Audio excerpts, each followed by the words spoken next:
नमस्कार. Doctor speak अंतर्गत आरोग्य संपदा या कार्यक्रमामध्ये आपणा सर्वांचं मनपूर्वक स्वागत. प्रेक्षक हो, आपण नेहमी आपल्या एकंदरीत शारीरिक आरोग्याचा जेव्हा विचार करतो तेव्हा आपल्याला एक गोष्ट लक्षात येते, ती म्हणजे या शारीरिक आरोग्यामध्ये मौखिक आरोग्य हे सुद्धा अत्यंत महत्त्वाचं आहे. या मौखिक आरोग्यामध्ये आपल्या दाताचं आरोग्य, हिरड्यांचं आरोग्य, जिभेचं आरोग्य अशा अनेक घटकांचा समावेश होतो. बघा ना, समजा आपले दात व्यवस्थित नसतील, पडलेले असतील, कीड लागलेली असेल तर आपल्याला अनेक प्रश्न निर्माण होतात. अगदी दात पडले असतील तर शब्दोच्चारापासून आपल्याला प्रश्न निर्माण होतात.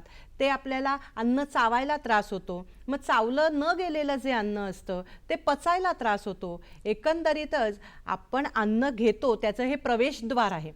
ते प्रवेशद्वार जर व्यवस्थित असेल, त्याचं जर आरोग्य चांगलं असेल तर अनेक गोष्टी या सुकर होऊ शकतात, सोप्या होऊ शकतात आणि आपलं शारीरिक आरोग्यसुद्धा चांगलं राहू शकतं. मग या दाताच्या किंवा मौखिक आरोग्याच्या बाबतीत आपण नेमकी कोणती काळजी घेतली पाहिजे, त्या संदर्भात होणारे आजार कोणकोणते आहेत आणि हे जर आजार आपल्याला लवकर लक्षात आले तर आपण लवकर डॉक्टरांकडे जाऊ शकतो आणि मग आपल्याला उपचार कोणते घेता येतात, या सगळ्या प्रश्नांवर आज आपण आरोग्य संपदा या कार्यक्रमामध्ये चर्चा करणार आहोत.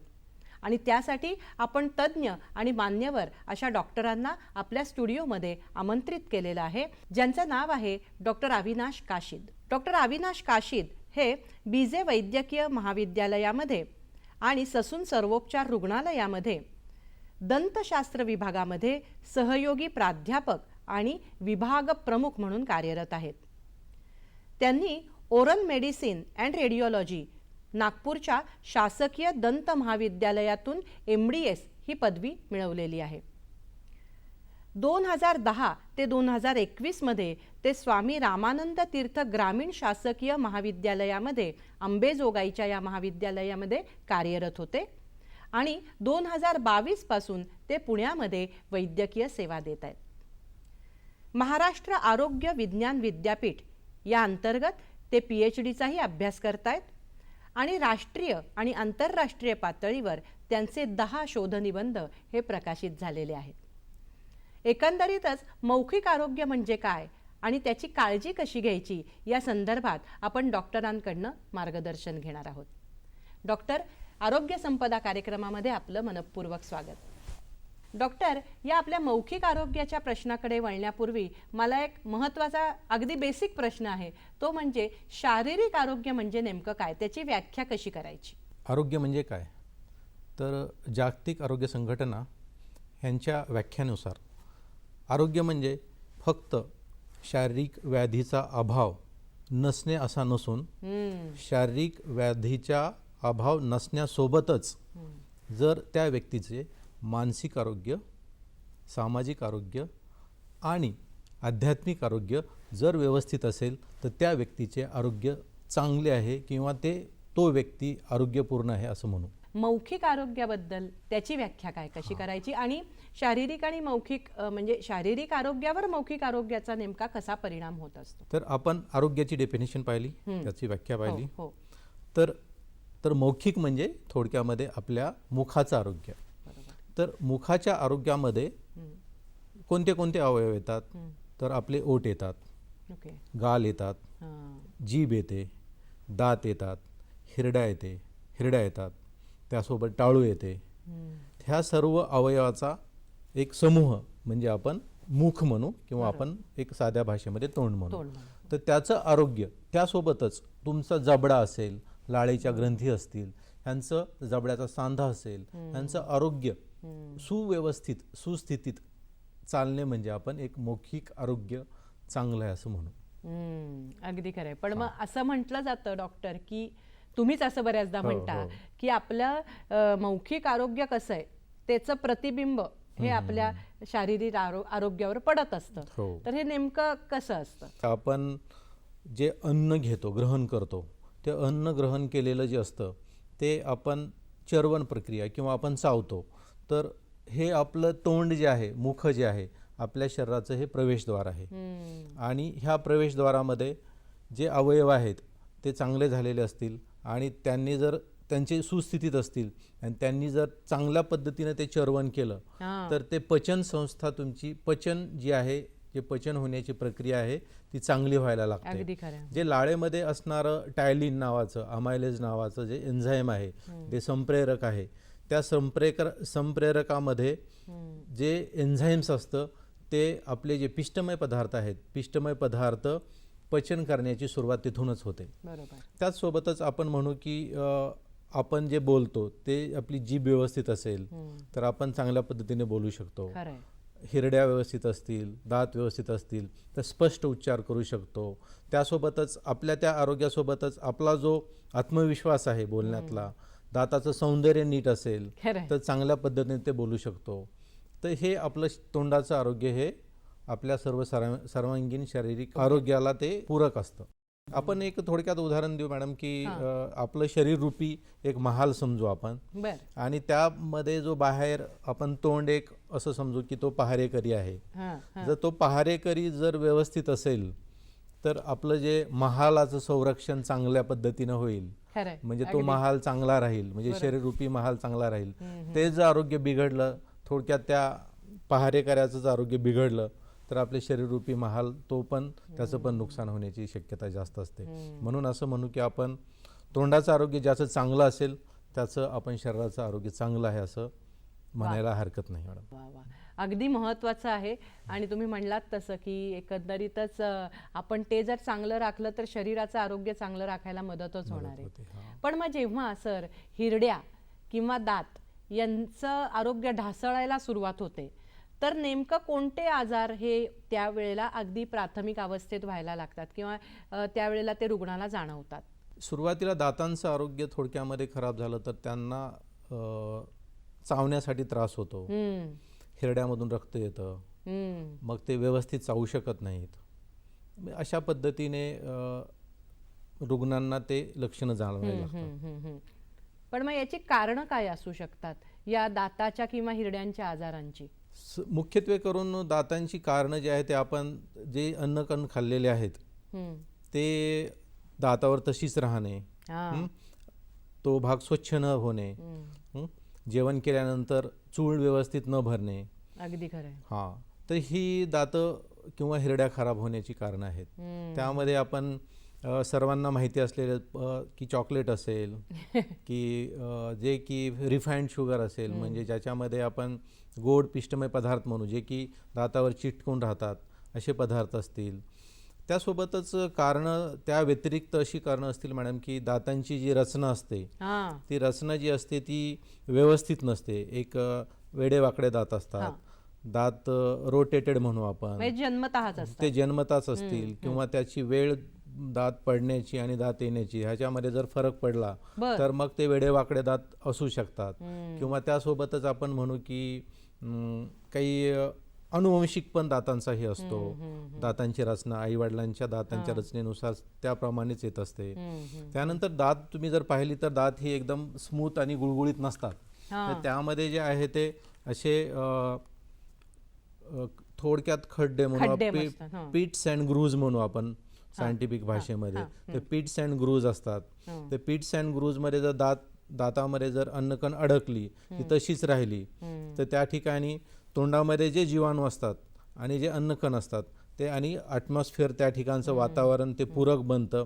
त्या ठिकाणी एक ॲसिड तयार होतं आणि ॲसिड तयार झाल्यानंतर ते दात किडायला लागतात. आपले दात असे एकदम प्लेन नसतात. दोन दाताच्या मध्ये जो गॅप असतो कधी कधी त्या ठिकाणी अन्नकण अडकून जातं आणि त्यानंतर मग त्या ठिकाणी एक ॲसिड तयार होतं, आम्ल तयार होतं आणि त्यामुळे दात किडायला लागतात. त्यासोबतच आपण म्हणूया की लाळ असेल, लाळ जी असते ती लाळेचा म्हणजे एक फ्लो रेट म्हणू आपण, म्हणजे लाळ प्रत्येकाची वेगळी असते. काही जणांची लाळ ही पाण्यासारखी असते, काही जणांची थोडी अशी चिकट असते. तर हा पण एक घटक आहे की त्यामध्ये त्या व्यक्तीची दात किडण्याची शक्यता जास्त असते. बर बर त्यासोबतच आपण काही प्रमाणामध्ये जेनेटिक पण म्हणू, अनुवंशिक पण म्हणू. अनुवंशिकतेने येतं. तर तो पण भाग त्यामध्ये दात तुमचा जो आहे तो किडण्यामागे किंवा हिरड्यांचा आजार होण्यामागे कारणीभूत असू शकतो. डॉक्टर, आता जेव्हा असे दाताचे आजार निर्माण होतात किंवा बाकी काही लक्षणं दिसायला लागतात, तर जेव्हा रुग्ण तुमच्याकडे येतो तेव्हा तुम्ही कोणकोणत्या पद्धतीचे दंतोपचार त्याच्यामध्ये करता? हां, तर सुरुवातीला मॅडम एकदम जर सुरुवातीला रुग्ण आला तर तो एकदम म्हणजे थोडासा कमी त्रास असेल त्याला, फक्त ती कीड जर प्राथमिक स्वरूपात असेल तर असं म्हटलं जातं की ती प्राथमिक स्वरूपातली कीड आपण काढून त्या ठिकाणी दाताच्या रंगाचं मटेरियल असेल किंवा सिमेंट, आपण सर्व भाषेमध्ये जनसामान्यांना माहीत असलेलं आहे, सिमेंट भरणे, चांदी भरणे म्हणून. आता चांदी सध्याच्या काळामध्ये थोडासा वापर कमी झालेला आहे, परंतु दातांच्या रंगाचे काही सिमेंट आहेत ते भरून आपण ते प्राथमिक उपचार करू शकतो. थोडक्यामध्ये दात भरू शकतो कीड काढून. परंतु ती जर कीड आपण दुर्लक्षित केली तर ती कीड हळूहळू नसापर्यंत जाते आणि नसापर्यंत गेल्यानंतर रुग्णांना जास्त वेदना, जास्त त्रास होतो. मग अशा वेळी त्या पेशंटला नसापर्यंत गेलेली कीड, थोडक्यात रूट कॅनल नावाची जी ट्रीटमेंट आहे, ती जी की सर्वश्रुत आहे, ते ट्रीटमेंटने आपण तो दाताची ट्रीटमेंट करतो आपण. बर बर बर म्हणजे आपण जसं म्हणतो की आपण दुर्लक्ष जर केलं तर रूट कॅनॉल पर्यंत पोचायची वेळ येते आणि जर वेळेत दाखवलं तर ती खरं तर कीड सिमेंट काय ते असतं तो मटेरियल भरण्यापर्यंत राहू शकते. असं म्हटलं जातं की 1 stitches one stage at a time save the 9 stitches. अगदी अगदी. तर तो एक होतो की एक जर तुम्ही हे केला तर ते 9 स्टिचेस वाचू शकतात. खरंय खरंय. सर, दंतोपचारांबद्दल आम्ही तुमच्याकडनं याही पुढे माहिती घेणारच आहोत, पण प्रेक्षक हो, आपण घेऊयात क्षणभराची विश्रांती. डॉक्टर स्पीक अंतर्गत आरोग्य संपदा कार्यक्रमामध्ये पुन्हा एकदा आपणा सर्वांचं मनपूर्वक स्वागत. आपण चर्चा करतोय डॉक्टर अविनाश काशीद यांच्याशी. दाताचे आजार नेमके कशाने होतात आणि त्याच्यावर जर उपचार करायचे असेल तर कोणकोणत्या पद्धतीचे उपचार हे उपलब्ध आहेत, ही माहिती आपल्याला सर सांगतायत. सर, तुम्ही सांगितलं की छोटी कीड भरली जाते आणि जर ती कीड त्या नसेपर्यंत गेली असेल तर रूट कॅनॉलची ट्रीटमेंट आपल्याला करायला लागते. आणखी कोणकोणत्या पद्धतीचे उपचार हे आपल्याला उपलब्ध आहेत? त्यामध्ये मॅडम दात आपण सुरुवातीला पाहिलं की दात किडल्यानंतर आपण कीड काढून त्या ठिकाणी सिमेंट भरणे किंवा दाताच्या रंगाचं सिमेंट भरणे हे करतो. त्यानंतर रूट कॅनल नावाची ट्रीटमेंट असते. त्यानंतर आपण एक कॉस्मेटिक जर असेल, सौंदर्य उपचाराचा प्रश्न आपण घेऊयात, तर त्यामध्ये 2 दातामध्ये गॅप असेल, तो गॅप जो नॅचरल गॅप आहे, नॅचरल पद्धतीने किंवा एक नैसर्गिक दिसावा, तो कधी तो गॅप आहे तो कधी पेशंटला एक आत्मविश्वास गमावतो पेशंट. अशा वेळी मग ते गॅप भरण्याची जी ट्रीटमेंट असते ते कंपोजिट नावाचं दाताच्या रंगाचं एक सिमेंट असतं त्याने केली जाते. त्यासोबतच दात खूप जास्त किडलेले असतील तर किडलेले दातांचं आपण काढून टाकतो दात खूप जास्त, म्हणजे जो की आपण रूट कॅनल करून सुद्धा दात वाचवू शकत नाही. तर अशा वेळी मग आपल्याला दात काढण्याशिवाय दुसरा पर्याय राहत नाही. त्यासोबतच ज्या अक्कलदाढा असतात, ज्या की खूप पाठीमागे असतात, म्हणजे त्यामुळे परत इन्फेक्शन व्हायला लागतं, परत दातांचा त्रास व्हायला लागतो आणि त्यांना शेवटी पर्याय एकच असतो की दात काढणे. तर ते ऑपरेशन, छोटेसं ऑपरेशन करून आपण तो दात काढतो. जर दात काढली तर त्यानंतर मग काय, तर मग आपण जे आहे ते तर समोरचे दात असतील तर आपण ते दात बसवतो, मागचे दात असतील ते पण बसवतो. आणि पूर्ण जर दात गेले असतील तर एक कवळी जी असते ती कवळी आपण देऊन पूर्ण पेशंटला कवळी देऊन ते दात बसवले जातात. त्यासोबतच एक काढणे घालण्याचे दात आपल्याकडे होतात. ते दात आपण आपल्या ससून सर्वोपचार रुग्णालयामध्ये, BJ वैद्यकीय महाविद्यालयामध्ये आपण करतो. त्यासोबत हिरड्यांचं आरोग्य जर गेलं, खराब झालं असेल तर मग ते पण आपण दात क्लीन करण्याची, आपण त्याला एक स्केलिंग म्हणतो, साफ करण्याची ट्रीटमेंट आहे, तर ती पण आपल्याकडे केली जाते. जेणेकरून एक तर पेशंटला हिरड्यांचा जो पुढे होणारा जो जास्त त्रास आहे तो कमी होणार आणि पुढे जो कॉन्सिक्वेन्सेस, जसं की हिरड्यांचा दात हलणे आणि पडणे तो आपण टाळू शकतो. अगदी खरंय. सर, तुमच्या या बोलण्यावरनं एक छोटासा प्रश्न मनात आला की सामान्य माणसांनी कधी डॉक्टरांकडे किती वेळा वर्षातनं जावं किंवा काय त्यांनी त्यांची फ्रिक्वेन्सी ठेवली पाहिजे डेंटिस्टकडे जाण्याची? एक साधारणतः 6 महिन्यामध्ये तुम्ही एक डेंटिस्टकडे जाऊन एक रेग्युलर चेकअप करायला पाहिजे, जेणेकरून तुमचे दात असतील, हिरड्या असतील कशा आहेत. त्यासोबतच आपला पुढे विषय पण येईल की मुखकर्करोग काय असतो, तर त्याच्याबद्दल पण तोंडामध्ये काही आहे का, तर ते पण आपण तपासून घेऊ शकतो. सर, तुम्ही आता एक छोट्या शस्त्रक्रियांचा उल्लेख केलात की काही वेळेला दाताच्या उपचारांमध्ये शस्त्रक्रिया करायला लागतात. तर या छोट्या शस्त्रक्रिया कोणत्या असतात आणि त्या कशासाठी केल्या जातात? हां, ती ज्याप्रमाणे आपण पूर्वीच्या प्रश्नाच्या उत्तरामध्ये सांगितलेलं की जी अक्कलदाढ असते, जी की हाडामध्ये अडकलेली असते आणि त्या हाडामध्ये अडकलेल्या दाढेमुळे जो त्रास होतो, तर ती एक छोटीशी शस्त्रक्रिया करूनच आपण ती दाढ काढतो. त्यासोबतच आपण दुसऱ्या शस्त्रक्रिया म्हणजे हिरड्यांच्या शस्त्रक्रिया असतील, म्हणजे हिरडी खराब झाली असेल तर हिरड्यांच्या शस्त्रक्रिया, छोट्या छोट्या शस्त्रक्रिया करतो. त्यानंतर छोटासा जर मांस असेल तोंडामध्ये कुठल्या प्रकारचं, गालावर असतील किंवा हिरडीवर असेल, जे मांस समजा कॅन्सर नसलेलं मांस असेल, आम्ही की त्याला बेनाईन म्हणतो. बेनाईन म्हणजे तो त्रास न करणारा किंवा नॉन कॅन्सरवाला ती गाठी असतील तर ते आपण काढण्याची शस्त्रक्रिया करतो, जेणेकरून पेशंटला त्यामधून कुठली भीती किंवा पुढे काही जे काही रिलीफ मिळेल. सध्या लोक आपल्या दिसण्याच्या बाबतीत खूप जागरूक झाले, विशेषतः जे मीडियामध्ये आहेत किंवा जे स्टेजवर काम करतात किंवा जे अगदी आपण म्हणतो फिल्म स्टार सारखे लोक. त्यामुळे गेल्या काही वर्षांमध्ये दंत सौंदर्योपचार ही एक नवीन शाखा किंवा एक नवीन ब्रांच विकसित झाली आणि त्याला आता बऱ्यापैकी डिमांड आहे असं मला वाटतं. तर हे नेमकं काय आहे? ज्याप्रमाणे मी सांगितले की 2 दातामध्ये गॅप असेल, 2 दात समोर असतील, खूप जास्त समोर असतील, त्यामुळे आपण एक थोडासा कॉन्शियस होतो, आपण स्पष्ट बोलू शकत नाही. त्यामुळे एक ज्या पद्धतीने आपण त्यामध्ये दातांना ब्रेसेस लावण्याची जी ट्रीटमेंट आहे, तर ही ट्रीटमेंट असेल तर ह्या ट्रीटमेंट केल्यानंतर दात एका सरळ रेषेमध्ये येतात आणि तुमचं सौंदर्य खुलतं. त्यासोबतच दातामध्ये समजा काळे डाग पडले असतील, दातावर काही स्टेन असतील, तर त्यामध्ये एक ब्लिचिंग नावाची, डेंटलची ब्लिचिंग नावाची, म्हणजे एक दात पांढरे होण्याची, शुभ्र करण्याची एक ट्रीटमेंट आहे. तर त्या ट्रीटमेंटद्वारे सुद्धा दात हे पांढरे शुभ्र होऊ शकतात. त्यासोबतच दातावर कीड असेल, समोरच्या दातामध्ये कीड असेल, तर दातावरची कीड जी आहे ती काढून आपण दाताच्या रंगाचंच एक कंपोजिट नावाचं एक सिमेंट किंवा मटेरियल आहे की ते भरतो आणि जे नॅचरल दात दिसतात, जे की तुमचं सौंदर्य खुलवतं, त्यासोबतच अशा पद्धतीने ट्रीटमेंट केली जाते. त्यासोबतच एक स्माइल डिझायनिंग पण आपण करू शकतो. तर ह्या सर्व ट्रीटमेंट ज्या आहेत ह्या दंत सौंदर्योपचार खुलवण्याच्या ट्रीटमेंट आहेत. तर पारंपरिक भाषेत आपण हे पण म्हणू की जर फक्त पूर्ण जर दात नसतील तर जर फक्त कवळी जरी दिली तरी आपल्या गालांना, ओठांना सपोर्ट मिळतो आणि एक खूप सारा तुमच्या सौंदर्यामध्ये लुक बदलतो. तर ह्या छोट्या गोष्टीपासून मोठ्या गोष्टीपर्यंत ह्या सौंदर्याच्या ट्रीटमेंट सध्या दंतोपचारामध्ये उपलब्ध आहेत. म्हणूनच पूर्वीच्या काळी लोक दाताला कुंद कळ्यासारखे दात अशा उपमा देत असतील, मोत्यासारखे कुंद कळ्यांसारखे दात, की तुम्ही त्या सौंदर्योपचारामध्ये त्यांना तसंच बनवता. हो, तसंच बनवलं तर मग ते सौंदर्य खुलून जातं. अगदी अगदी.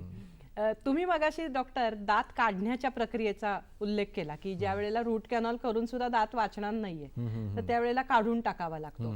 तर काही रुग्णांच्या बाबतीत ही प्रक्रिया अवघड किंवा गुंतागुंतीची असते का, आणि त्याला काय कारण असतात नेमकी?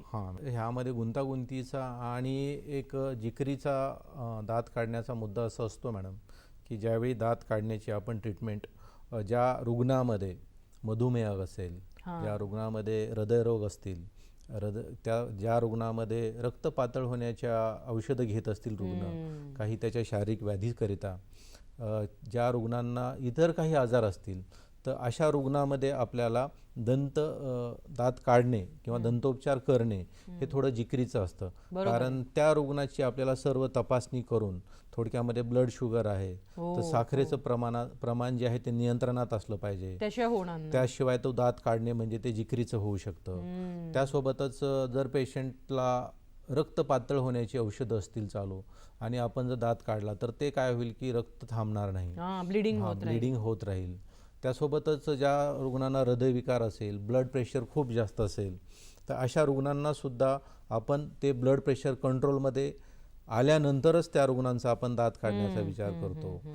त्यासोबतच आपल्याकडे विशेष म्हटलं तर जे इम्युनो कॉम्प्रोमाइज पेशंट म्हणू की ज्यांची प्रतिकारक क्षमता कमी असते, थोडक्यात HIV पेशंट असतील, हेपॅटायटिस बी वाले पेशंट असतील, अशा रुग्णांची पण दक्षता घेऊन आपल्याला काढावा लागतो दात. हिमोफिलियावाला पेशंट असेल ज्याला की एक रक्ताचा एक आजार असतो, म्हणजे की रक्त क्लॉटिंग किंवा गोठण्याची जी प्रक्रिया असते ती थांबत नाही, म्हणजे त्यामध्ये कुठं बाधा आलेली असते. एक फॅक्टर 8 नावाचा जो कोॲग्युलेशन फॅक्टर आहे तो कुठेतरी डिफिशियंट कमतरता असते. अशा रुग्णांना आपण आपल्या म्हणजे हॉस्पिटलमधले जे रुग्णालयामधले जे काही मेडिसिन विभाग असेल किंवा काही आपल्या लॅबच्या चाचण्या असतील त्यांचा एक समन्वय साधून त्यांच्याकडून आपण आपल्या डॉक्टरांकडून मेडिसिनच्या रिपोर्ट्स, फिटनेस रिपोर्ट घेऊन त्या पद्धतीने आपण दात काढतो. तर ते खूप महत्त्वाचं आपण आपल्या ससून रुग्णालयामध्ये खूप महत्त्वाची ट्रीटमेंट केली जाते. बरोबर आहे. म्हणूनच डॉक्टर ह्या सगळ्याची हिस्ट्री आधी घेतात. हिस्ट्री खूप महत्त्वाची की आहे. काय तुमचे आधीचे आजार आहेत, मग पुढचा उपचार केला जातो. त्यामागची ही सगळी कारणं आहेत. डॉक्टर, फार महत्त्वाची शास्त्रीय माहिती तुम्ही आम्हाला आणि आमच्या भाषेत समजेल अशी देताय. प्रेक्षक हो, आपण ही माहिती घेणारच आहोत, मार्गदर्शन घेणारच आहोत, पण तत्पूर्वी घेऊयात क्षणभराची विश्रांती. डॉक्टर स्पीक अंतर्गत आरोग्य संपदा या कार्यक्रमामध्ये पुन्हा एकदा आपणा सर्वांचं मनपूर्वक स्वागत. आपण चर्चा करतोय डॉक्टर अविनाश काशीद यांच्याशी. ते आपल्याला सांगतायत की दंतोपचार म्हणजे नेमकं काय आणि त्याच्यामध्ये कोणकोणते घटक येतात, कोणकोणत्या पद्धतीने हे उपचार केले जातात. डॉक्टर, एक सामान्यांची प्रतिनिधी म्हणून माझ्या मनात नेहमी हा प्रश्न येतो, म्हणजे मी पण त्याला अपवाद नाही, की दाताची ट्रीटमेंट करायची की म्हणली की लोक ती टाळण्याकडे जातात. कारण काय, तर त्याच्यात आम्हाला खूप वेदना होणार आहेत आणि त्या वेदना सहन करायची आमच्यात ताकद नाही. मग दाताच्या डॉक्टरांकडे न गेलेलं बरं. अगदीच भयंकर दुखायला लागलं आणि आता काही पर्याय नाही, त्या क्षणाला लोक जातात.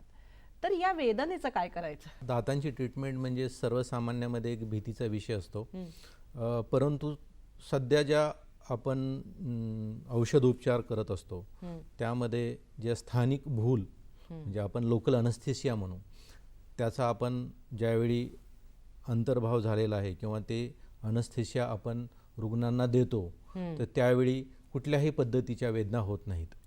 तर त्यामुळे दात काढताना किंवा दातांची कुठलीही ट्रीटमेंट करत असताना दंत तज्ज्ञाचं असं एक मत असतं किंवा त्याची एक स्वतःची अशी एक म्हणजे भावना किंवा त्याचं असं असतं की त्या रुग्णाला कुठलाही पेन किंवा वेदना विरहित ट्रीटमेंट करणं हे त्याचं खरं साध्य असतं. तर त्यामध्ये आपल्याकडे असणारे लोकल अनस्थेटिक एजंट आहेत ते आपण देऊन पूर्ण त्या ठिकाणची भूल आल्यानंतरच ती आपण ट्रीटमेंट सुरू करतो. त्यामुळे कुठल्याही रुग्णाने ते घाबरण्याचं काही कारण नाही आहे. पण आता नवीन दात म्हणजे इम्प्लांट ही जी पद्धत आहे त्याबद्दल आम्हाला सांगा ना. ही खूप अत्यंत आधुनिक आणि आता सर्वश्रुत असलेली आपण ट्रीटमेंट पद्धत किंवा उपचार पद्धती म्हणूयात. की जर उपचार दात काढल्यानंतर एक पारंपरिक पद्धतीनं जर दात बसवण्याचा जर असेल तर आपण एक रिम्युएबल पार्शियल डेंचर म्हणून, रिम्युएबल म्हणजे तो आपण काढण्या घालण्याचं. त्यानंतर काय असायचं की 2 दात असतील तर 2 दातांचा आधार घेऊन मध्ये तर सपोज की हा समजा हा दात नाहीये, हा दात आपला गेलेला आहे असं आपण गृहीत धरू, तर आपण हे 2 नॅचरल दात आहेत, तर ह्या 2 नॅचरल दाताचा आधार घेऊन आपण एक फिक्स दात बसवतो, त्याला आपण ब्रिज म्हणतो. परंतु आता त्याही पुढे मागच्या काही वर्षापासून ह्या 2 दातांना कुठलाही प्रकारे आधार न घेता आपण दातामध्ये एक स्क्रू टाकतो. जो स्क्रू टाकल्यानंतर आपण त्यावर दात बसवतो. त्याला आपण इम्प्लांट म्हणतो. कृत्रिम दात असेल आपण त्याला इम्प्लांट म्हणतो. याची जी प्रक्रिया आहे ती पण वेदनादायी असते? नाही, त्यामध्ये पण आपण जे स्थानिक भूल किंवा लोकल अनस्थेसियाचा वापर करतो आणि ही पूर्ण प्रक्रिया ही वेदनारहित करतो. अरे वा. आणि हा जो नवीन दात बसवलाय तर तो त्याला कितपत टिकाऊ असतो किंवा त्याचं काय इफेक्ट येतो किंवा कुठपर्यंत चालू शकतो तो? त्याचं जे आहे ते लाईफ आपण म्हणूयात की नॅचरल दाता इतकंच असेल, एक थोडं कमी प्रमाण असेल, एक 20% लेस प्रमाण असेल. वा हां, परंतु तेवढ्या इफिशियंटली, तेवढ्या कार्यक्षमतेने तो दात कार्य करतो. वा काय Natural आधुनिक तंत्रज्ञान आहे. म्हणजे खऱ्या दाताला, नैसर्गिक दाताला सबस्टिट्यूट, रिप्लेसमेंट म्हणून असा कृत्रिम दात की जो त्याच्यासारखाच जवळपास कार्य करणार आहे. तर ही मला असं वाटतं की यातली एक मोठी तंत्रज्ञानाची प्रगती म्हणायला हरकत नाही. आता मला एका महत्त्वाच्या प्रश्नाकडे यायचं आहे की ससूनमध्ये आपण विभाग प्रमुख म्हणून कार्यरत आहात. तर ससूनमध्ये किंवा बीजे वैद्यकीय महाविद्यालयामध्ये आपल्या या विभागामध्ये कोणकोणत्या प्रकारचे उपचार दाताच्या संदर्भात उपलब्ध आहेत किंवा सोयी उपलब्ध आहेत? आपल्या प्रेक्षकांसाठी त्याची माहिती फार महत्त्वाची. हां मॅडम, आत्ता चर्चा केल्याप्रमाणे आपण दात किडल्यानंतर जे आहे ते त्यामध्ये आपण एक दाताच्या रंगाचं सिमेंट भरणे, बरोबर, जे की प्राथमिक उपचार आहे. अगदी. त्याच्यानंतर आपण रूट कॅनल ट्रीटमेंट आहे, जी की सर्वश्रुत आहे, ती रूट कॅनल ट्रीटमेंट करतो. त्यानंतर हिरड्या खराब झाल्या असतील तर दात क्लीन करण्याची आपल्याकडे स्केलिंग जी आपण म्हणतो सायंटिफिक भाषेमध्ये, ती ट्रीटमेंट केली जाते. त्यानंतर आपण जी अक्कलदाढा आहेत, अक्कलदाढा जी असतील ती काढण्याची ट्रीटमेंट केली जाते. त्यासोबत ज्या दंत सौंदर्योपचार जे आहेत, म्हणजे की आपण कॉस्मेटिक ट्रीटमेंट म्हणू, त्या कॉस्मेटिक ट्रीटमेंट पण आपल्याकडे केल्या जातात. त्यामध्ये दात पुढे असतील तर त्यासाठी सुद्धा काही ब्रेसेस किंवा प्राथमिक काही ट्रीटमेंट आपण आपल्याकडे केले जातात. त्यानंतर आपल्याकडे कवळीसारखे उपचार, म्हणजे ज्या रुग्णांना, जे वृद्ध रुग्ण आहेत ज्यांना पूर्ण दात नाही आहेत, अशा रुग्णांना आपण पूर्ण कवळी देतो किंवा आंशिक कवळी किंवा पार्शियल डेंचर म्हणतो, ते आपण पण देतो. त्यासोबतच आपल्याकडे एक्सरेची पण सुविधा आपल्याकडे आहे. त्यासोबतच आपल्याकडे लेझर नावाची ट्रीटमेंट असते. लेझर नावाच्या ट्रीटमेंटने आपण आपल्या ससूनसारख्या शासकीय वैद्यकीय महाविद्यालयामध्ये आपण लेझरसारखी एक आधुनिक ट्रीटमेंट पद्धतीने सुद्धा त्या ठिकाणी दातांचे किंवा तोंडाचे आजारांचे आपण उपचार करतो. एकाच छताखाली आपल्याला हे सगळे ससूनमध्ये मिळू शकतात उपचार. पण जसं मी मगाशी म्हटलं की सामान्यांच्या मनामध्ये जशी वेदनेची भीती असते तशी दाताच्या उपचारांच्या खर्चाचं सुद्धा एक टेन्शन असतं.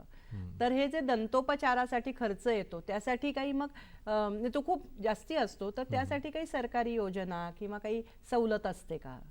तसंही आपल्या शासकीय वैद्यकीय महाविद्यालयात किंवा ससूनमध्ये जे खर्च जो आहे तो खूप अत्यल्प असतो. अत्यल्प म्हणजे जर तुम्ही एखाद्या प्रायव्हेट हॉस्पिटलच्या तुलनेमध्ये पाहाल तर खूप कमी दरामध्ये ट्रीटमेंट होते, माफक दरामध्ये ट्रीटमेंट होते. आणि जर तुम्ही कुठे आपण एक महात्मा ज्योतिबा फुले आरोग्यदायी योजना असेल तर त्या योजनेअंतर्गत जे आपले जे जबड्याचे हाड फ्रॅक्चर जे झालेले असतील त्या उपचारांचा त्याच्यामध्ये समावेश होतो. अरे वा. हां, परंतु आता काही असा म्हणजे काही आणखी काही आजार आहेत की अक्कलदाढ असतील त्यांचं काढणे किंवा काही रूट कॅनल ट्रीटमेंट, ह्याचा पण समावेश होण्याची आपण काही अपेक्षा ठेवतोय किंवा त्याचा पण होण्याची शक्यता आहे.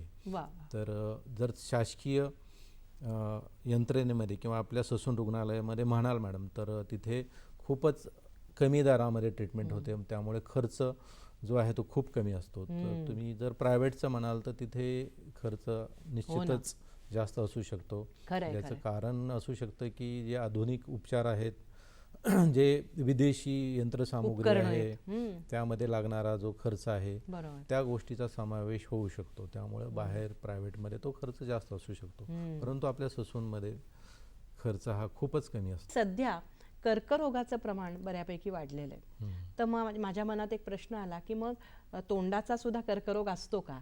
आणि जर तो असेल तर तोंडाचे जे वेगवेगळे भाग तुम्ही आता सांगितले, म्हणजे हिरड्या, दात किंवा जबडा किंवा आणखी काही, तर या सगळ्या भागांचे कर्करोग असतात? शरीराचे बाकी अवयवाचे जसे कर्करोग असतात तसेच तोंडाचा पण कर्करोग. असं म्हणेन की भारतामध्ये 1 नंबर पुरुषामध्ये हा तोंडाचा कर्करोग आहे. त्यामध्ये ओठ असतील, गाल असेल, जीभ असेल, टाळू असेल, तर ह्या ठिकाणचा जो भाग कर्करोगाने व्यापून जातो तर त्या ठिकाणी तो भाग कर्करोग झालेला आहे असं म्हणतो. बापरे, म्हणजे ह्या सगळ्या भागांचे कर्करोग होऊ शकतात. होतात. बर, आता होऊ शकतात हे तर कळलं, पण ते कशामुळे होतात हेही जाणायचं आहे, हेही जाणून घ्यायचे, त्याच्या मागची कारणं काय आहेत. पण प्रेक्षक हो, पुढे जाण्यापूर्वी आपण घेऊयात क्षणभराची विश्रांती. डॉक्टर स्पीक अंतर्गत आरोग्य संपदा या कार्यक्रमामध्ये पुन्हा एकदा आपणा सर्वांचं मनपूर्वक स्वागत. आपण चर्चा करतोय डॉक्टर अविनाश काशीद यांच्याशी. आपण चर्चा केली की दंतोपचारामध्ये नेमकं काय काय केलं जातं, म्हणजे दातामध्ये सिमेंट भरण्यापासून ते नवीन एक कृत्रिम दात बसवण्यापर्यंत हा कसा काय प्रवास असतो हे आपण बघितलं. आणि आता आपण सुरुवात केली आहे की तोंडाचा कर्करोग हा कशामुळे होत असतो. तर तुम्ही तर सांगितलं की तोंडाच्या सगळ्या घटकांचा कर्करोग होतो, पण आता त्याच्यामागे नेमकी कारणं काय असतात. बेसिकली मला जे वाटतं ते म्हणजे तंबाखू, गुटखा आहे, जो लोक पुरुषांमध्ये तुम्ही म्हटलात प्रमाण जास्ती आहे, तर हे कारण असूच शकतं, पण त्या व्यतिरिक्त कोणती कारणं असतात. तंबाखू असेल, गुटखा असेल, त्यानंतर खर्रा असेल, पानपराग असेल आणि साधी आपण म्हणू की साधी आपल्याला असं वाटतं की साधी सुपारी असेल, पण त्यामुळे सुद्धा तोंडाचा कर्करोग होऊ शकतो. बापरे. हे झाले स्मोकलेस आणि म्हणजे ज्याच्या की आपण फक्त चिव करणार असेल आणि त्यानंतर स्मोकिंग, म्हणजे ती काय धूम्रपान असेल म्हणजे स्मोकिंग असेल, हे सर्वांना माहीत असलेले कारणे आहेत.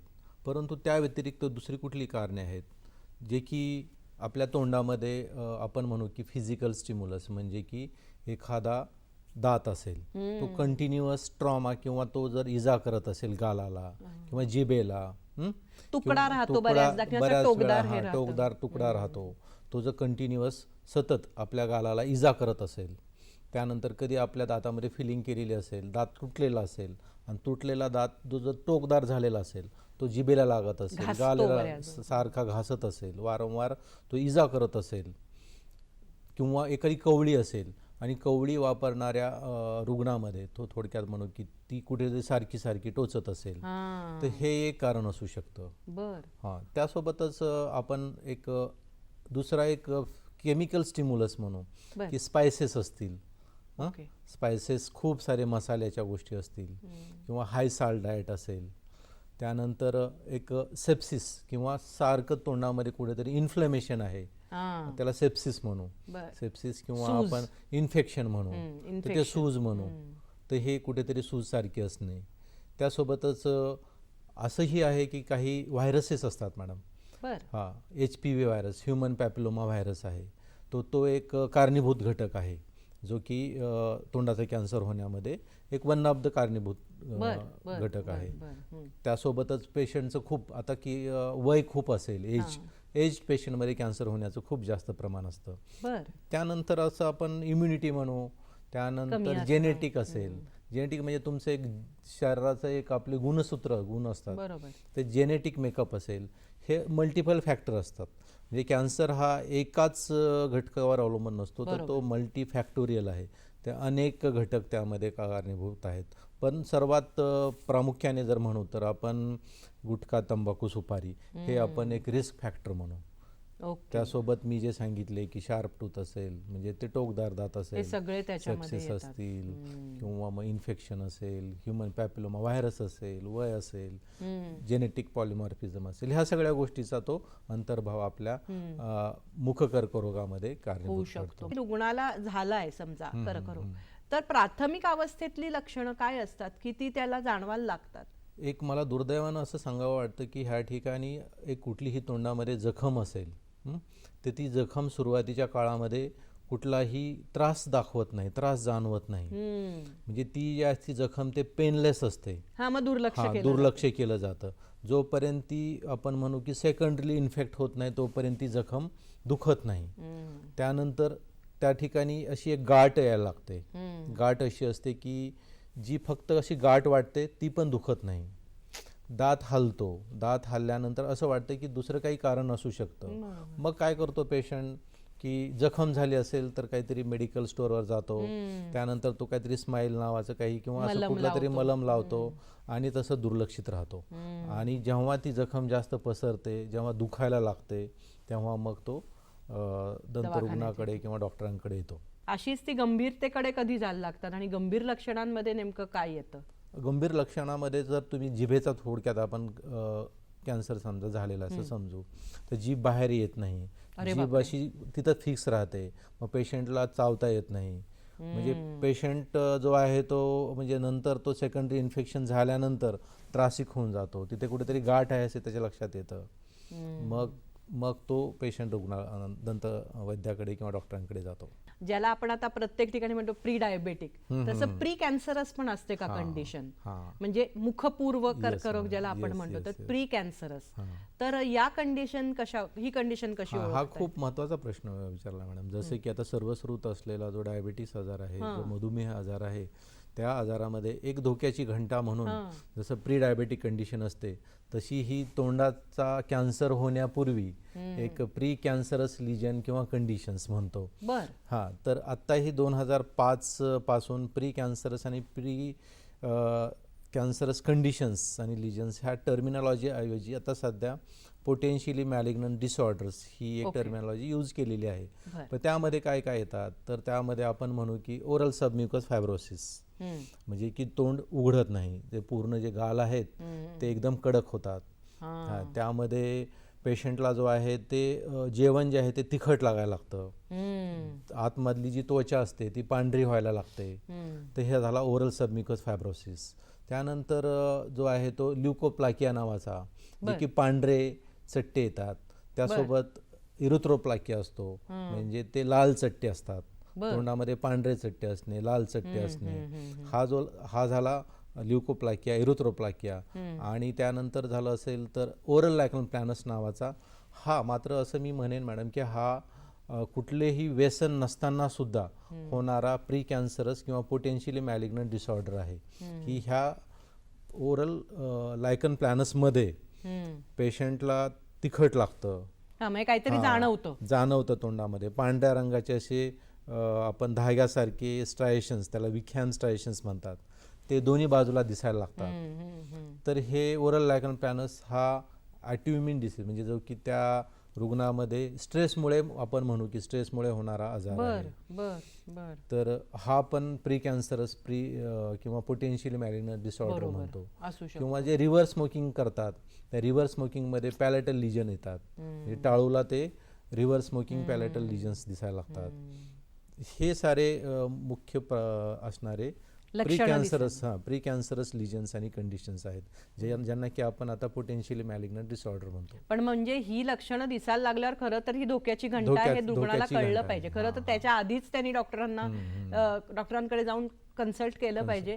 पण ही जर लक्षणं आहेत तर ही खरोखर प्री कॅन्सरस आहेत आणि त्यांनी डॉक्टरांना लवकरात लवकर गाठलं पाहिजे अशा वेळेला. पण मग एक साहजिकच प्रश्न याच्यावरनं मनामध्ये येतो की प्रत्येक प्री कॅन्सरस जो आहे कर्करोग, म्हणजे मुखपूर्व, तो कर्करोगात बदलणारच आहे का, आणि तसं असतंच का प्रत्येक वेळेला? हां, तर मी जे कारणं सांगितले मॅडम, ते त्या कारणामध्ये आपण ते रिस्क फॅक्टर आहेत.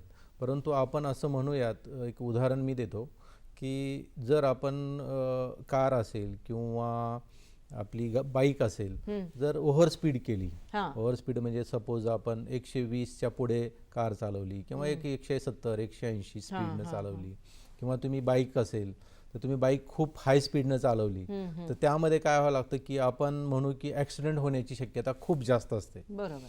तसंच मी असं ह्या ठिकाणी पण म्हणेन की जर प्री कॅन्सरस लिजन्स कंडिशन्स आहेत तर ते कॅन्सर होण्याची शक्यता खूप जास्त असते. ते कॅन्सर होईलच असं नाही, परंतु शक्यता खूप जास्त असते. त्याच्यामध्ये तुम्हाला जर प्रोटेक्टिव्ह काही जीन्स असतील तर त्यामध्ये आपण जसं म्हणू की कारमध्ये जर आपल्या एअर बॅग्स आहेत, तर एअर बॅग्स आहेत, तुम्हाला धोका कमी, परंतु याचा अर्थ असा नाही की तुम्ही कितीही स्पीडनं गाडी चालवा. मी तुम्ही असं म्हणणार की नाही की असं एक समज असतो की इतकी लोक तंबाखू गुटखा खातात, इतके लोकांना मलाच काय होणार आहे, परंतु तो एक गैरसमज आहे की तो मात्र तुम्ही समज दूर करून आपण कुठलीही गोष्ट टाळून ती होण्याची शक्यता, बरोबर आहे, ती आपण लक्षात घेऊन तो कसा टाळता येईल हेच. प्रेक्षक हो, आपण या मुखाच्या कर्करोगाच्या बद्दल माहिती घेणारच आहोत, पण तत्पूर्वी घेऊयात क्षणभराची विश्रांती. डॉक्टर स्पीक अंतर्गत आरोग्य संपदा या कार्यक्रमामध्ये पुन्हा एकदा आपणा सर्वांचं मनपूर्वक स्वागत. आपण चर्चा करतोय डॉक्टर अविनाश काशीद यांच्याशी.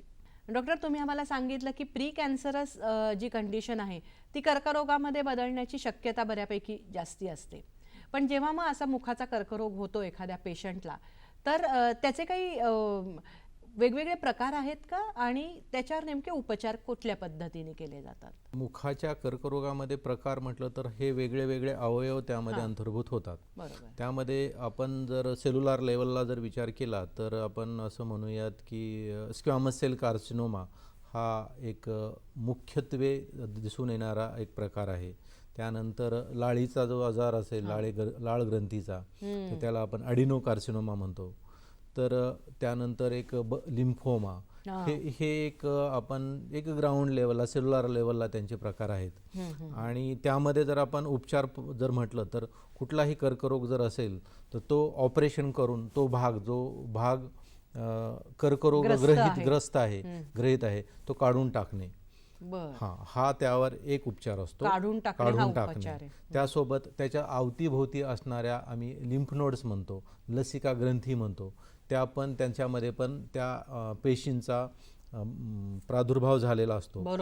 त्यासोबतच त्या लसिका ग्रंथी ह्या आजूबाजूला असतात, त्या आपण काढणं तेवढंच आवश्यक आहे. मग ह्या व्यतिरिक्त जर आपल्याला कुठे शंका वाटत असेल तर मग रेडिओथेरपी ही एक थेरपी किंवा टार्गेटेड रेडिओथेरपी अशा पद्धतीची एक ट्रीटमेंट मोडॅलिटी दिली जाते. आणि सुरुवातीलाच जर खूप मोठा झालेला असेल तो कॅन्सर तर त्याला एक छोटा करून त्याला किमोथेरपी देऊन त्याला छोटं, जे की कॅन्सर जो आहे तो ऑपरेशन करण्यालायक केला जातो आणि नंतर ऑपरेशन केलं जातं. म्हणजे थोडक्यामध्ये सर्जरी, रेडिओथेरपी आणि किमोथेरपी ह्या मुख्यत्वे करून 3 ट्रीटमेंट दिल्या जातात. सर, इतके वर्ष तुम्ही या फील्डमध्ये आहात, दंतवैद्य म्हणून कार्यरत आहात, म्हणजे तुमच्या बघण्यामध्ये शेकडो हजारो पेशंट्स आलेले आहेत. तर अशा पेशंटना बघताना तुमच्या मनामध्ये, किंवा ते बरे होतात तुमच्या उपचारांनी, तेव्हा नेमका कसा अनुभव असतो तो तुमचा? मी एक मुखरोग निदान ह्यामध्ये एक पदव्युत्तर शिक्षण घेतलेलं आहे. त्यामध्ये माझं प्रशिक्षण झालं असल्यामुळे मी तोंडाच्या कॅन्सरचं निदान हे मी असं म्हणेन की स्टेज 1 किंवा खूपच प्रिमिटिव्ह स्टेज 2 ह्यामध्ये मी करू शकतो. तर मी असे असंख्य रुग्णांचं मी प्राथमिक निदान केलेलं आहे, प्राथमिक स्टेजलाच. आणि अशा रुग्णामध्ये मी त्या रुग्णांचं प्राथमिक उपचार, म्हणजे प्राथमिक म्हणण्यापेक्षा की स्टेज 1 किंवा अर्ली डायग्नोसिस करून लवकर निदान करून त्या रुग्णांना काय, थोडक्यामध्ये असं आहे की कॅन्सरचं की जर उपचार म्हणजे निदान जर लवकर झालं तर उपचार हे चांगल्या पद्धतीने करता येतात आणि त्या रुग्णांचं जे प्रोग्नोसिस आपण म्हणतो, जे आउटपुट आहे हे चांगल्या पद्धतीनं होतं. अगदी. तर थोडक्यामध्ये असे असंख्य रुग्णांचं मी निदान केलेलं आहे. आणि असे असंख्य रुग्ण त्यामुळे त्यांना एक चांगलं आयुष्य पण लाभलेलं आहे, जे की प्राथमिक स्टेजमध्ये, स्टेज 1 मध्ये म्हणू किंवा खूपच लवकर मी निदान करू शकलो, त्याचा मला खूप आनंद वाटतो. तुम्ही नेहमी डॉक्टर असं म्हणता की मौखिक आरोग्य हे तुमच्या शारीरिक आरोग्याचा आरसा असतो किंवा प्रतिबिंब असतं. तर हे नेमकं काय आहे हे आम्हाला सांगा. Mouth is the mirror of general health आपण म्हणतो की मौखिक आरोग्य हे जे आहे ते आपल्या शरीराचा आरसा आहे. जसं की आपण असं म्हणू की जर पेशंटला उदाहरणार्थ व्हिटॅमिन सी, क जीवनसत्वाचा जर अभाव असेल तर अशा रुग्णामध्ये हिरड्यामधून रक्त यायला लागतं. पेशंटला जर समजा डायबिटीस असेल तर त्या रुग्णांचं हिरड्यांचं आरोग्य हे कुठंतरी ढासळलेलं असतं. त्यासोबतच पेशंटला जर हिमोग्लोबिनची कमतरता असेल, म्हणजे रक्त आपण थोडक्यात कमी आहे म्हणतो, ह्याची जर कमतरता असेल तर तोंडामध्ये जो गुलाबी असणारा जो श्लेष्म पटल म्हणू आपण किंवा आतली त्वचा म्हणू, ती एकदम पांढरी दिसायला लागते. त्यासोबतच आपण त्याहीपेक्षा भयानक म्हणू की एक स्पॉन्टेनियस अचानक खूप सारी ब्लिडिंग होत असेल हिरड्यामधनं, तर ल्युकेमिया म्हणजे की आपण ज्याला की आपण ब्लड कॅन्सर म्हणू, रक्ताचा कर्करोग आहे, तो असण्याचे आपण निदान करू शकतो. त्यासोबतच गोवर किंवा मिझल्स म्हणतो, हा एक नावाचा जो आजार आहे, गोवर नावाचा आजार, तर आपल्या गालाच्या आतल्या बाजूने जर एक रेड किंवा लाल रंगाचा जो स्पॉट असतो हां. हा दिसून येतो, जो की गोवर किंवा मिझल्स नावाच्या आजारामध्ये तो एकदम प्राथमिक स्थितीमध्ये आपल्याला निदानाकडे घेऊन जातो. बर बर बर त्यासोबतच तोंडामध्ये आपण जीभ असेल, जीभ जर एकदम पांढरी असेल, हां हां पांढरी झालेली असेल, तर आपण त्या रुग्णांचं एक तर पचन संस्था व्यवस्थित नसेल, बऱ्याचदा किंवा म्हणून डॉक्टर जीभ दाखवा असं हा म्हणतात जीभ दाखवा तपासायला गेल्यावर. म्हणतात, किंवा मग त्या पेशंटचं ताप आलेली असते. हम्म. अशा वेळी सुद्धा आपण म्हणू की ह्या रुग्णांना कुठला तरी शारीरिक आजार आहे. बरोबर. त्यासोबत तोंडामधून एक दुर्गंध किंवा आपण वास हॅलोटॉसिस म्हणतो, वास येतो. ह्याचे पण कारण असं आहे मॅडम की आपले शारीरिक आरोग्य असेल, हो. डायबिटीसमध्ये तोंडाचा वास यायला लागतो. हम्म. जर अनकंट्रोल डायबिटीस असेल, त्यासोबतच सायनोसायटिस नावाचा म्हणजे की जी काही रेस्पिरेटरी ट्रॅक इन्फेक्शन्स असतील, हम्म. त्यापेक्षाही पुढे जाऊन मी म्हणेन की लंग कॅन्सर असेल बर. किंवा तुमच्या पचन संस्थेचा कॅन्सर असेल, तो पण तुमच्या तोंडाच्या दुर्गंधामधून आपण म्हणू शकतो बर. की बाबा ह्या रुग्णाला जर तोंडामध्ये दात चांगले असतील, कीड नसेल व्यवस्थित, म्हणजे कीड त्याची नसेल, म्हणजे दातांचं आणि तोंडाचं आरोग्य चांगलं असेल आणि तरी सुद्धा जर त्या रुग्णामध्ये तोंडांचा वास येत असेल, तर मग ह्या गोष्टी पण आपल्याला रूल आउट कराव्या लागतात किंवा ह्या गोष्टी पण आपल्या डोक्यात घ्याव्या लागतात. फार महत्त्वाचा मुद्दा आहे हा, आणि तुम्ही तो अतिशय चांगल्या रीतीने आम्हाला स्पष्ट करून सांगितलात. आपण कार्यक्रमामध्ये ह्या सगळ्या मुद्द्यांचा विचार केला. आता आपले जे प्रेक्षक आहेत, तर एक दंतवैद्य म्हणून आणि तुम्ही इतकी वर्ष या क्षेत्रात अनुभवी डॉक्टर म्हणून आहात, तर जनरल आपल्या दातांचं आरोग्य किंवा मौखिक आरोग्य चांगलं राहावं यासाठी तुम्ही आपल्या प्रेक्षकांना जाता जाता काय संदेश देऊ इच्छिता? मी असं म्हणेन की तुम्ही दात घासण्याची जी पद्धत आहे ती खूप महत्त्वाची पद्धत आहे. तर सर्वसाधारणपणे दात घासताना लोक अशी दात घासतात. तर ह्या जी पद्धतीने दात घासली जातात ही एक चुकीची दात घासण्याची पद्धत आहे. आडवे घासली जातात. परंतु दात घासण्याची जी पद्धत आहे ती, हे दात जर आपण गृहीत धरले तर ह्या ठिकाणी हा ब्रश जो असेल तर हा 45 अंशामध्ये तुम्ही दाताच्या वर हिरड्यांच्या जवळ ठेवून खालच्या दिशेने दात स्वच्छ करणं गरजेचं आहे. त्याचबरोबर मागची दात अशा पद्धतीने किंवा गोल पद्धतीने अशा पद्धतीने दात घासणं गरजेचं आहे. त्यासोबतच आतली बाजूने अशा पद्धतीने दात घासायची आवश्यकता आहे. हा दात असं तुम्ही घासू शकता, तिथे आपण घासतोच. खालची दात आहेत ते 45 अंशामध्ये ठेवून वरच्या दिशेने तुम्ही स्ट्रोक्स देऊन क्लीन केले पाहिजेत. नाही त्यात अडकलेली दात जसं आपण कंगव्यामधून जे क्लीन करतो त्या पद्धतीनेच हे दातामधून आपण अशा पद्धतीने क्लीन केलं पाहिजे. दात क्लीन करण्यासोबतच तुम्ही जेवण केल्यानंतर चूळ जी आहे ती खळखळून भरली पाहिजे. आणि त्या व्यतिरिक्त जो मुखकर्करोग आहे, मुखकर्करोगासाठी जे कारणीभूत आपण घटक जे म्हटलेले की तंबाखू असेल, गुटखा असेल, सुपारी किंवा स्मोकिंग असेल, किंवा एखादा दात शार्प असेल किंवा त्या म्हणजे टोकदार दात असतील, हे दंतवैद्याकडून तुम्ही जाऊन त्याचं एक निराकरण केलं पाहिजे आणि कुठल्याही व्यसनाला बळी न पडलं पाहिजे. आणि व्यसनामुळेच शेवटी कर्करोग होण्याचे जास्त चान्सेस असतात. प्रेक्षक हो, आजकाल असं म्हटलं जातं की पैशाची श्रीमंती ही खरी श्रीमंती नाहीच, पण तुमचं आरोग्य हे किती उत्तम आहे, तुम्ही किती निरोगी आहात, ही खरी तुमची श्रीमंती आहे. आणि खरंच ही गोष्ट किती सत्य आहे. आपल्याला पटत असेल, आजकालच्या आपल्या धावपळीच्या आणि एकंदरीत ताणतणावाच्या आयुष्यामध्ये आरोग्याचे अनेक प्रश्न निर्माण झालेले आहेत आणि त्यामुळे दाताचे सुद्धा अनेक प्रश्न, म्हणजे मौखिक आरोग्याचे सुद्धा अनेक प्रश्न निर्माण झालेले आहेत. आणि जसं डॉक्टरांनी आपल्याला सांगितलं की मौखिक आरोग्य हे तुमच्या शारीरिक आरोग्याचा आरसा असतो.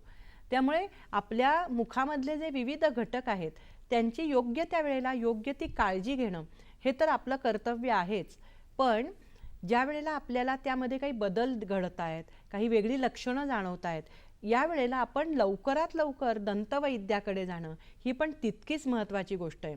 वेदनेच्या भीतीने किंवा खर्च किती होईल या भीतीने जर आपण दंतवैद्याकडे जाणं टाळलं तर कदाचित पुढे आपल्याला ते जास्त महागात पडू शकतं आरोग्याच्या दृष्टीने. त्यामुळे लवकरात लवकर जाऊन अर्ली डायग्नोसिस करणं आणि मग पुढचे अनेक धोके त्यामुळे आपण टाळू शकतो.